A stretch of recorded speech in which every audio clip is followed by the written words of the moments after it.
Hi everyone. അപ്പോൾ നമുക്കിന്നൊരു കൊഞ്ചേറി ഉണ്ടാക്കാം. അപ്പോൾ ഇതിനാവശ്യമുള്ള സാധനങ്ങളെല്ലാം ഞാൻ ഒന്നൊന്നിട്ട് പറയാം. ആദ്യം നമുക്കൊരു അരപ്പ് റെഡിയാക്കി എടുക്കാം. അതിനു വേണ്ടിയുള്ള തേങ്ങ, പച്ചമുളക്, ഇഞ്ചി, വെളുത്തുള്ളി, കറിവേപ്പില, പിന്നെ കുറച്ച് ചുവന്നുള്ളി എൻ്റെ ഇരിക്കുന്നതാണ് ഞാൻ ഉപയോഗിച്ചത്. അത് കിളിച്ചു പോയി, സാരമല്ല, നമുക്ക് എടുക്കാം. പിന്നെ കുറച്ച് ജീരകം, പിന്നെ 2 സ്പൂൺ മുളക് പൊടി, കുറച്ച് മഞ്ഞൾപ്പൊടി,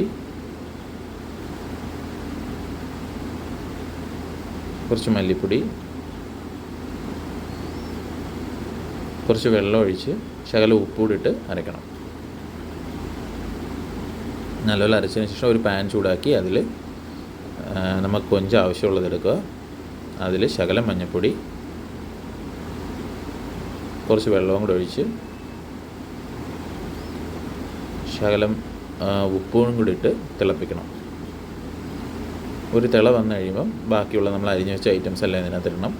ആദ്യം ഞാൻ ഇടാൻ പോകുന്നത് മാങ്ങയാണ്. കുഞ്ഞായിട്ട് അരിഞ്ഞ മാങ്ങ,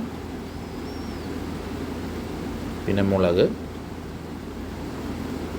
ഞാൻ ഉണ്ടമുളകും എടുത്തിട്ടുണ്ട്, പച്ചമുളകും എടുത്തിട്ടുണ്ട്, പിന്നെ കുറച്ച് ചുവന്നുള്ളി, പിന്നെ മുരിങ്ങക്കായ. ഇത്രയും കൂടെ ഒന്ന് ചെറുതായിട്ട് വെന്ത് വരണം. അത് നമ്മളൊന്ന് കുറച്ച് വെള്ളം ഒഴിച്ച് അടച്ച് വേവിക്കുക.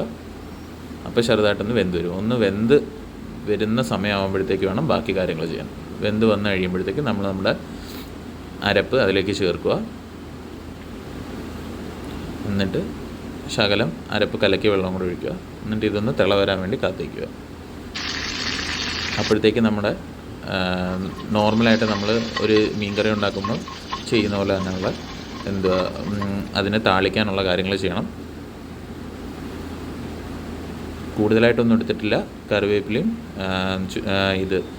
നമ്മുടെ മുളകും ശകലം പച്ച വെളിച്ചെണ്ണ ഉപയോഗിച്ച് താളിച്ച് അത് നമ്മൾ ഇതിനകത്ത് ചേർക്കുക. അപ്പോൾ നമ്മുടെ കൊഞ്ചേറി റെഡി ആയിട്ടുണ്ട്.